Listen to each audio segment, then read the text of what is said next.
What's good? It's your boy, the urban legend, K to the Bird, KGUSA representative all day in the building. And today, man, we're going to be talking about some more facts, not fiction.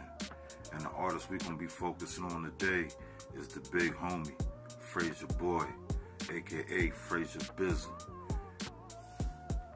I'm about to get into a little bit about his history, his past, and I'm going to get into how I linked with him and dropped a banger, a classic strip club record that we got out on all platforms. Let's get into it.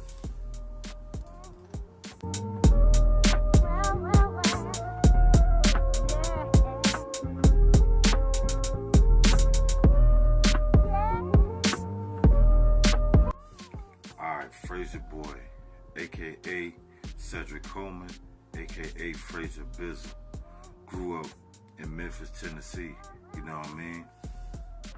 North Memphis to be exact, but he also grew up and lived by the Bay in Tennessee. For a lot of you that don't know, most people think that the Bay is just in California, but they do have a bay on the side of Tennessee.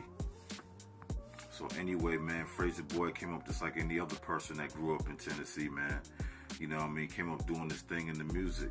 You know what I mean? Tennessee is very big on the music culture. It's like if you grow up down there, you frequent down there, you're going to be involved with music in some kind of form.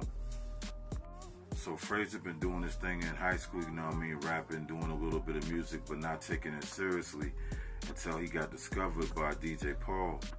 DJ Paul was the first one that found Frayser Boy. Then Juicy J also came and said, yo, this dude Frayser Boy can really spit. He got good lyrics. Eventually, they signed Frayser Boy to a deal to Hypnotize Minds. I believe it happened in 2001, to be exact. And that's when 3 6 Mafia was first coming up, you know, building their brand, building their name, getting their reputation in the industry. You know, this is one of the first artists that they invested in.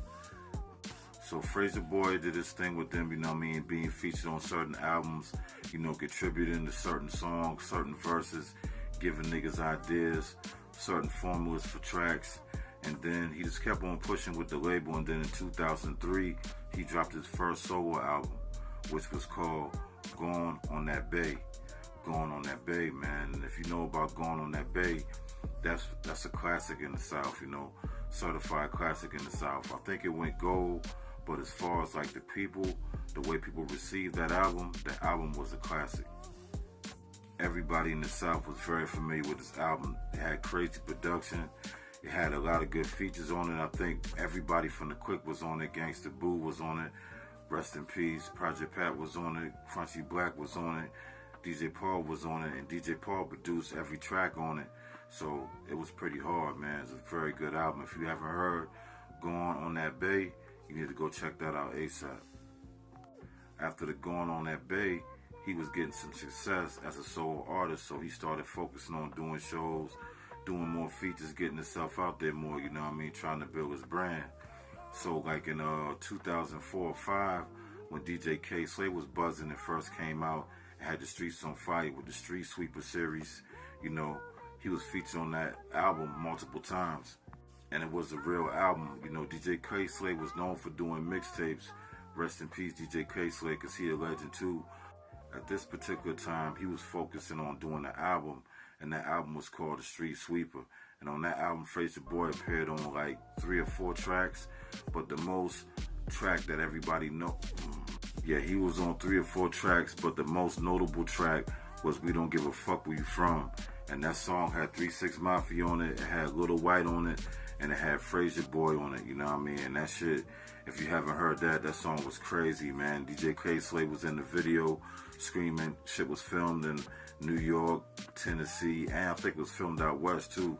That was a real tough video, man. A real good look for each one of them as an individual artist, and a real good look for Frayser Boy as a new upcoming artist. So after that, in 2005, he dropped his second album called Me Being Me. On the second album, man, it had good production, it had solid beats, and it had good, you know, subject matters, but the second album didn't get good promotion, man. They didn't give it good promotion. A lot of people didn't even know when it dropped. A lot of people didn't know when it was out. You know what I mean? His face didn't appear enough on TV. He wasn't on the 106 and Park Countdown and, you know, BET Rap City and all that shit. So the album was kind of like a dud, you know what I mean? And I don't know who's to take the blame, you know what I mean? I heard that it was because of the label. They was going in different directions with the artists they had. You know, like Pat was coming back out of the streets. He just got released, you know, from doing his time at that time. And I don't know if they dropped the ball on him, man. You know what I mean? I don't think he got the right promotion. And I recently saw an interview with him talking about it with Jump Off the Porch in Atlanta. And it sounded like, you know what I mean, he was kind of salty with them boys for doing the business the wrong way. They kind of damn, you know, smudged him out. When he had a buzz and he had his momentum going, they kind of didn't give him that push. So anyway, his second album was a dud, man. So after the second album, you know, 3 6 Mafia started getting more bigger as a group. You know, they were starting to become as the most known unknowns. And that's when they did that song that was on that legendary movie, Hustle and Flow. You know what I mean? Hustle and Flow, starring Terrence Howard.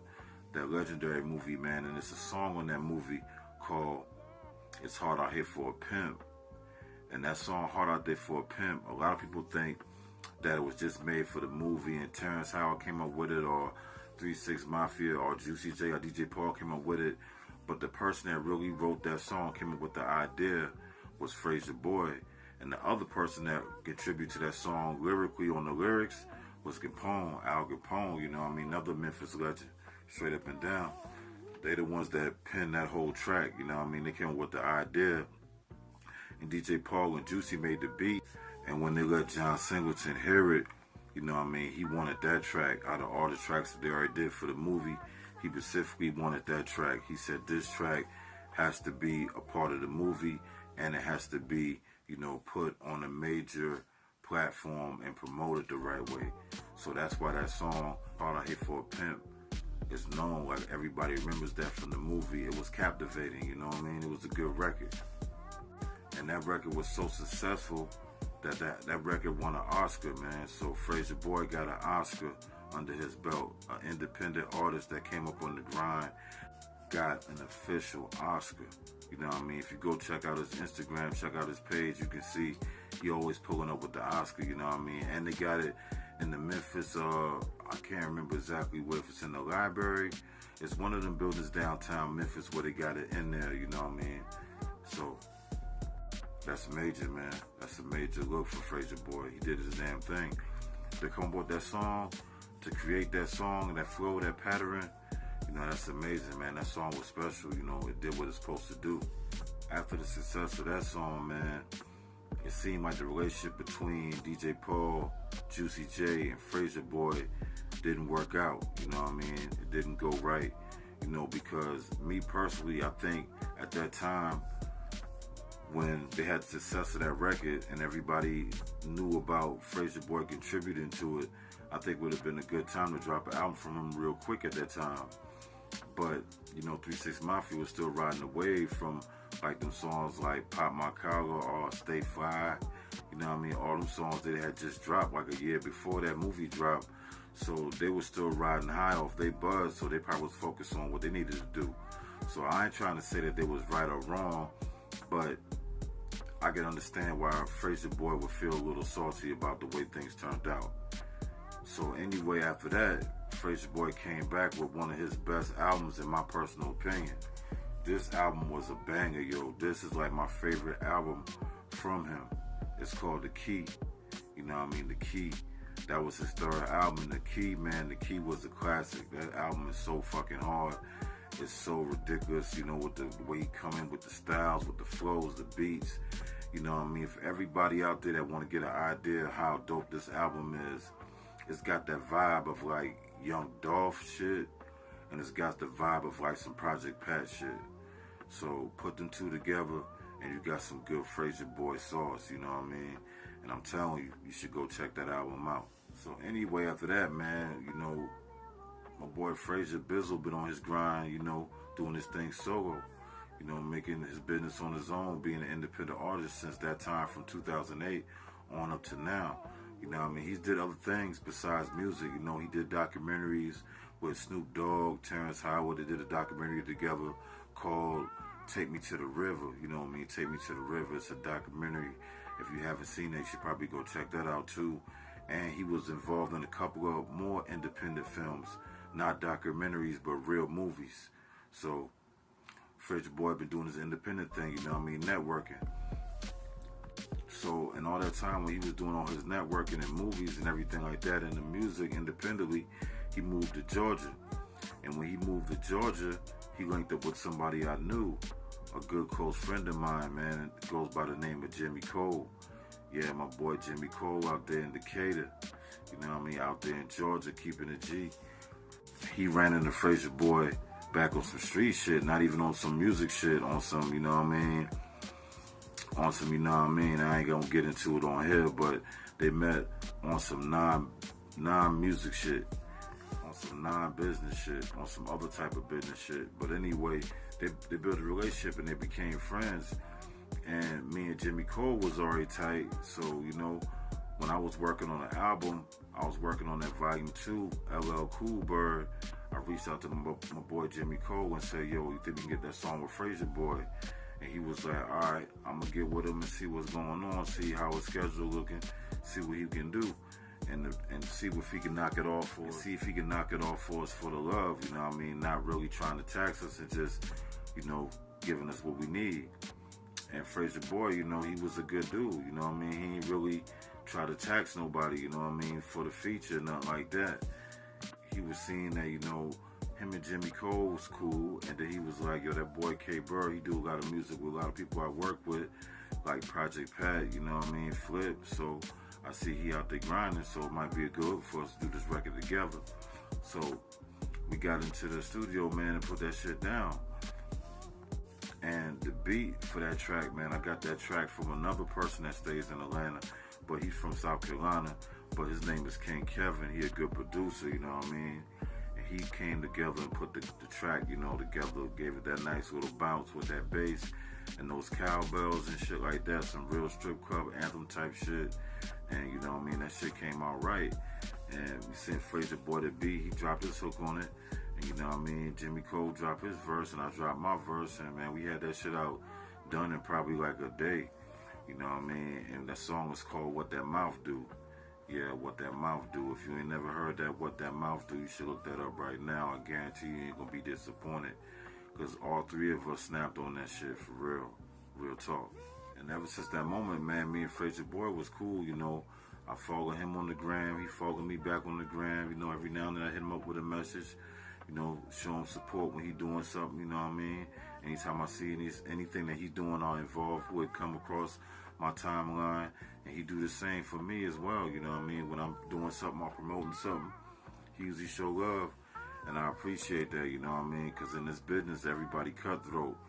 But Frayser Boy, since he kind of got a taste of what that cutthroat is in the business, he like to damn do shit in a different way, you know? He like to do business, you know, based on a relationship, and that's a good thing. Always a good thing, you know what I mean? To pay somebody for a feature is cool, and to pay somebody to do something for you is cool, but it's nothing more priceless than getting a good relationship with that person, that y'all can talk to each other, y'all can network, and y'all can do business with each other in different areas, different states, you know what I mean? Everybody brings something to the table, and everybody can eat together. And that's how me and my dude Jimmy Cole do it, you know what I mean? That's why his name always comes up in a lot of my facts and not fiction talks, because, you know what I mean, he was a real dude to a G, and I try to be a real dude back to him, man, and we just keep on passing that energy along to any people that we meet, any person we come by in this industry, in this game. And that's the best way to do it, man, because a relationship can always outweigh the money, always. And that's all for the day, man. I just wanted to come chop it up with y'all real quick, give y'all some facts, not fiction, and just put y'all on game about my big dog, Frayser Boy, aka Frayser Bizzle. If you don't know, check out the music for shizzle. And I'm gonna see y'all on the next one. Peace and love.